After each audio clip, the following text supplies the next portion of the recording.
Hello, welcome to another video from the conscientious biologist, Ben Gallagher. This video is the third on transport through membranes, and this looks at examples of osmosis. It's aimed at GCSE level, and I really suggest that you've watched the transport through membranes 1 and 2 videos as well, especially 2, because this one follows on directly from there. It would also be well worth your while looking at the cell biology lessons, just so you're very familiar with cells and cell structures. Now, as ever, if you enjoy this video, if you've learned a lot from it, please do subscribe to my channel to get updates on the latest releases of videos. So you should have watched the Transport Through Membranes 2 video on osmosis, but let's do a quick review of that. And in this review, we're going to cover a few extra points that weren't covered in the second Transport Through Membranes video, so this is still well worth your time. Now remember that osmosis is just the diffusion of water, but it has that one key stipulation that separates it from basic diffusion, in that osmosis must be the movement of water through a semi-permeable membrane. It can't just be water diffusing into the air. So the full definition is the passive, meaning it doesn't require energy, the passive movement of water from an area of high water concentration to an area of low water concentration through a partially permeable membrane. Now that's vital that you remember that. I'm going to take you through a quick review now that's a little bit different to what we did in Transport Through Membranes 2, but it's more closely linked to how they explain osmosis and how they phrase questions in the exam. So this is a really good example.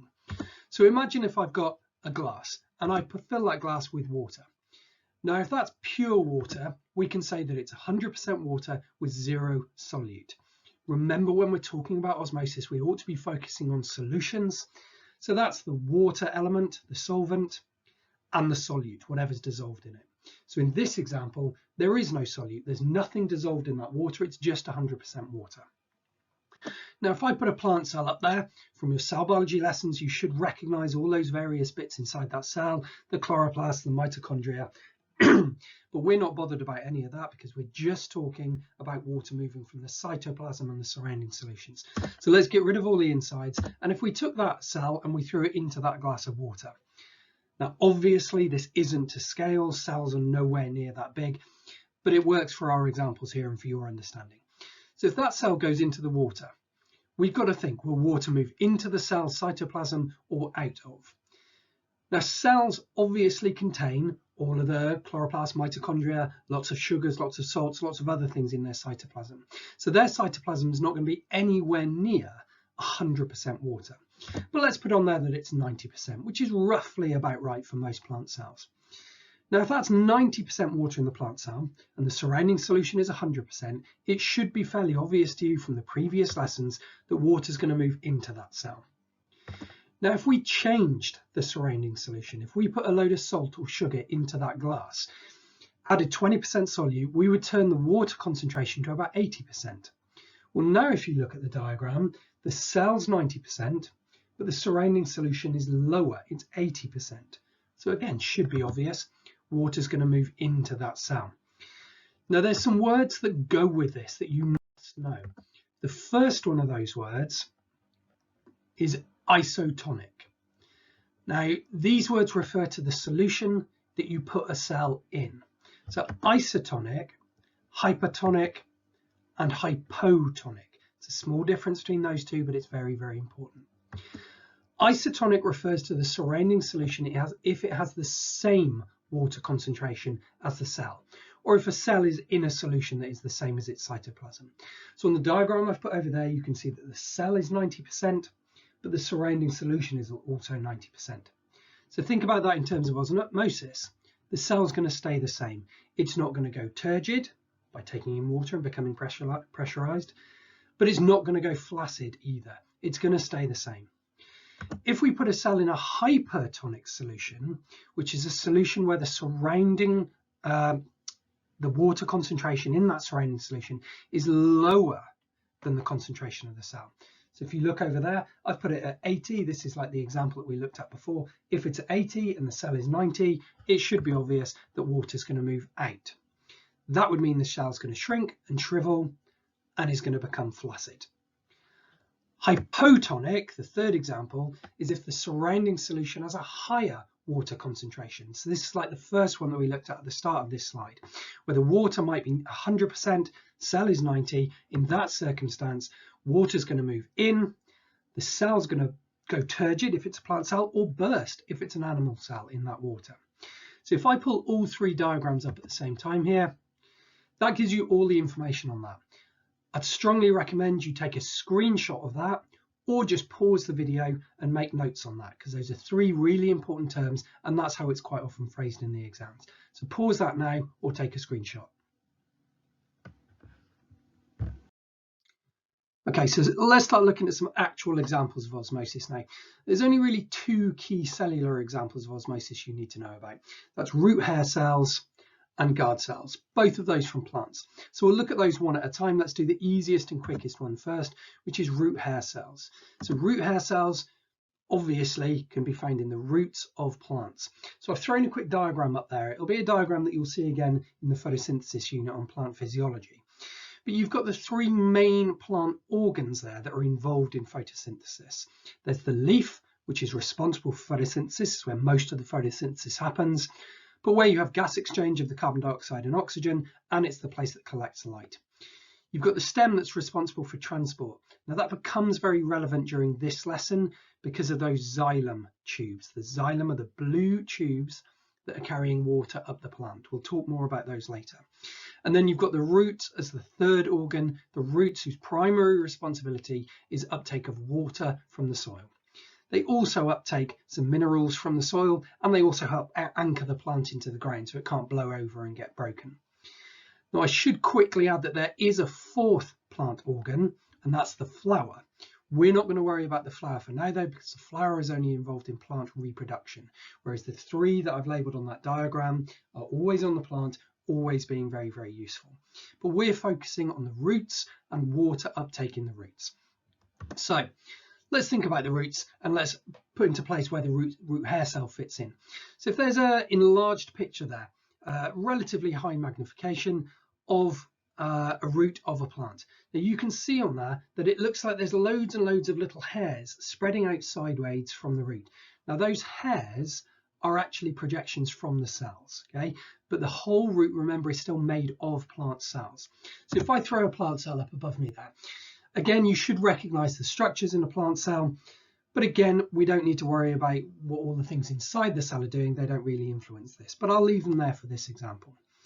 Now on that cell, if that was a plant cell that was on the outer edge of the root, then only one of its sides would be in contact with the soil and would be able to absorb water from the surrounding areas.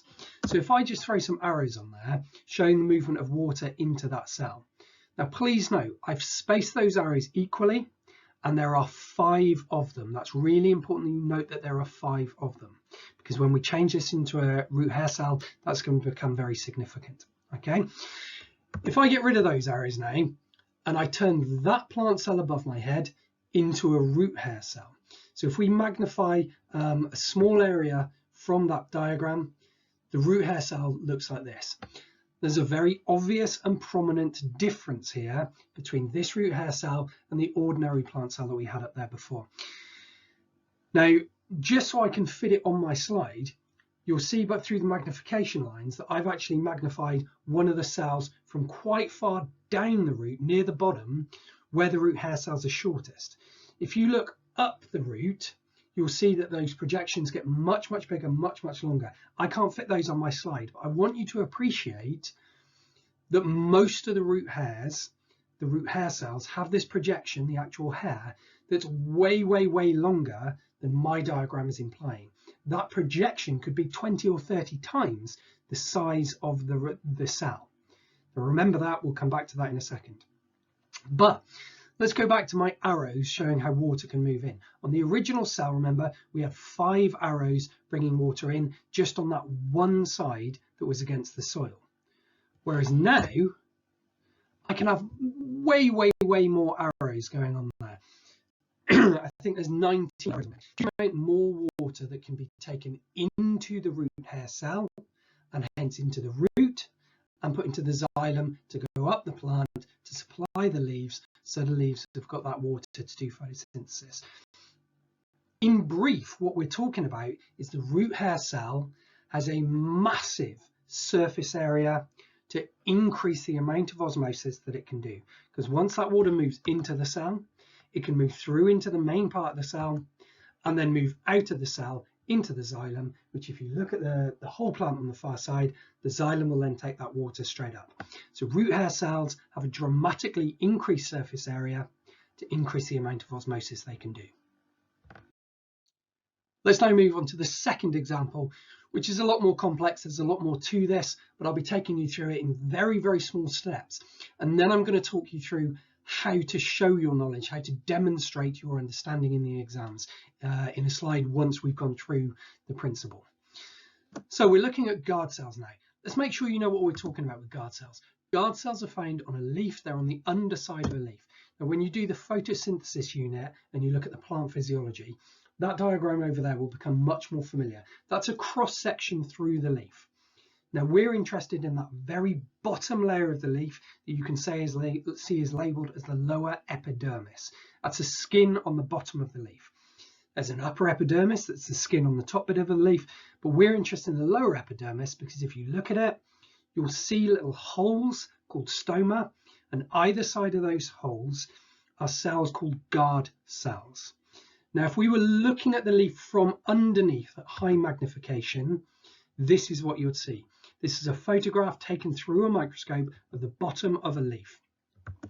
Those are the guard cells, those two sausage-like cells side by side pressed together like that. Okay, those are the things we're going to focus on. Those are the guard cells. That's what you need to understand to get the next diagrams. So let's really focus now on those guard cells and look at them in detail. We'll build them up, revise a little bit of cell biology, throw the osmosis theory in there and build up how those guard cells function to open and close to allow the leaf to breathe and take the carbon dioxide in and let the oxygen out. This comes up quite often in the exam, is quite complex, so please pay attention, take notes if you need to, pause the video as often as you need to, replay it if any of the bits don't make sense. But if I throw up on there, an ordinary plant cell, it's a bit longer, it's a bit narrower than a normal one that we've looked at. But if I put that up on the screen there, now as normal, when we're talking about osmosis, we can get rid of most of the internal bits because we're not worried about those. Now, if this is a guard cell, one of the key features of it is it's got a much, much thicker layer of cellulose on one of its sides. The cell wall is much, much, much thicker, much, much more sturdy on one of the sides. Now think back to the previous photo that I showed you through a microscope. There's two of them side by side. So if I throw a second one there, you can see the two of them are side by side. And if I just put some measurements on there going from A to B, you can see that the two outer edges and the edges in the middle that are touching each other are all identical in size. That's going to become quite relevant and we'll revisit that at the end of this slide. Now, to get the guard cells to open, to literally make them turn into a mouth that can open like that so that oxygen and carbon dioxide can move through them and close again, some key events need to happen. Now the first one of those key events is that solutes need to move into those cells. Now the trigger for that is sunlight, because plants only need to open their stoma during the day because that's when they can do photosynthesis using the sunlight. So that's the only time they need carbon dioxide to go in and they need to release the carbon dioxide. The rest of the time they want to keep them closed because water can also leave the plant through those holes. And if they left them open all night when they're not able to do photosynthesis, all that would happen would be that water would leave the plant and the plant might dehydrate, become flaccid and wilt. Okay. So during the sunlight, when the sun comes up, solutes are going to start to move into those guard cells. Don't worry about what the solutes are. Just remember that if you've got solutes moving in, that's more solutes in the cytoplasm of the guard cells, meaning their water concentration is going to decrease. If the water concentration inside the guard cells becomes less than the cells around them, hopefully it should be fairly obvious to you that water will then move in by osmosis to dilute the solutes that have just moved into those cells. Replay that again if that didn't make sense. But the key thing, the solutes move in, meaning the water concentration in the guard cells goes down. Because it's now lower than the cells around it, water will move from those cells into the guard cells. Now think about what's going to happen there. If water moves into those cells, they're going to swell up. But because they've got that thick layer of cellulose on the inner wall, they can't swell evenly. The inner wall, because it's thick with cellulose, can't stretch very much. The outer wall, with the normal amount of cellulose, the thinner amount, can stretch more. That makes the cells bow outwards as they stretch. Now that's the really vital thing, because look at what's happened now. You've created a gap in between them. You've created a hole. That is the stoma. Now what that's going to allow, sorry, if I quickly throw those measurements back up, look, those ABC, just for comparison, the A to B diagrams. And if I now overlay them in the diagram above my head, you can see that the one on the inner wall, just here, that one has hardly changed. It's bowed, but the length is virtually the same. Whereas if you look on the one on the outer edge now and compare it to the other ones, it's considerably longer. So the cell has swollen and stretched, but only really on the outer edge, which has pulled the two cells right. Okay, that's opened the stoma in the middle. Now that, of course, allows carbon dioxide to diffuse in. It allows oxygen to diffuse out. But one really vital key point as well is it allows water vapor to also move out through that hole. Now that's a lot of information and a very complex process with lots and lots of stages that you've got to get in the right order. There's a lot of things like that in biology where it's a process where each thing knocks on to the next thing, and you've got to be able to demonstrate that properly when you're giving your answers. So I'm going to help you out now, and I'm going to try and push something with you that I've always pushed my students to do. And that's to try and order things in your mind into small bullet points of information that you can build into a very, very comprehensive answer. Now, it's generally absolutely fine in the exams to write your answers in bullet points. So if that helps you, if that's a better way to think, then do it like that. What I'm going to do is kind of a combination of both, where I'm going to give you each bit of thinking, each separate point, but I'm going to put them in a way that you can just string it together into one very comprehensive and concise paragraph. So guidance on explaining this. To open the guard cells, the first point I made was that it's stimulated by sunlight. So we can add on to that sentence. That's a key mark in itself. So stimulated by sunlight, solutes are actively transported into the cytoplasm of guard cells. So that's a second point, which lowers their water concentration. So you need to say the result of that previous point. So water moves in from the surrounding epidermis cells, the epidermal cells, remember, with the skin on the bottom where you find those guard cells. By osmosis, always get the key term in there, making the guard cells stretch and swell. So you're saying what's happened because of that last point. But unevenly, due to the thicker cellulose on the inner cell walls. That's the vital point. If they didn't have that thick inner cellulose wall, then the cell would just stretch evenly and the two cells would still stay together. They'd just both get bigger. So that's a really, really vital point.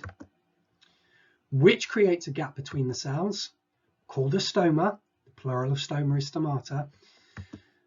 Which allows carbon dioxide to diffuse in and oxygen to diffuse out. That just links it up to photosynthesis, thereby facilitating photosynthesis. And that's the end of our answer. But look how many points there. 1, 2, 3, 4, 5, 6, 7, 8, 9, 10, 11 points there. 11 key examination points. Those are really, really good. That's a solid answer. You always fully demonstrate your knowledge by trying to break it up. What are all the key details? Something I say to my students is, imagine I'm stood behind you when you're writing an answer and I'm going, and what does that do? What does that cause? What happens next? Always imagine my little voice sitting on your shoulder, nagging you. What else? What else? What does that do? What does that cause? What's the word that explains that? The more detail you can put into your answers, the better your answer is going to be, the more highly you're going to score. That's a really comprehensive answer for explaining how guard cells function. So again, it's worth taking a screenshot of that to add to your notes. Last thing, let's link those two examples together, the root hair cells and the guard cells, because they're both part of an overall process. It's called the transpiration stream. So if I throw up there a basic diagram of a plant, there's a tree there. You can see the roots, you can see the trunk, but the trunk is still just a stem. You can see the leaves. So let's put the 3 key points here that link what we've talked about. So firstly, water moves in through the roots by osmosis. It then moves up the plant through the xylem tubes, and then it can diffuse out of the stomata in the leaves and just go into the atmosphere. So you've got 3 key steps there: in through the roots, up through the xylem, out through the leaves. That little flow that you can see I've marked on the screen there, that is the transpiration stream, and that's also very, very relevant to this unit and will come up in the exams. I suggest as your next step, you follow on from this topic and build on your knowledge by watching the surface area to volume ratio presentation. We talked about surface area in this when we talked about the root hair cells, but surface area to volume is an absolutely key and important topic that can link to lots and lots of areas in biology, be it evolution, plant physiology, human anatomy, it doesn't matter. It's a key vital concept. So that would be the one I suggest you go and look at next. As always, if you've enjoyed this, if you found it useful, please do subscribe to my channel to get alerts as new things come in. The more subscribers I can get, the easier it is for me to make more resources for you. Thank you.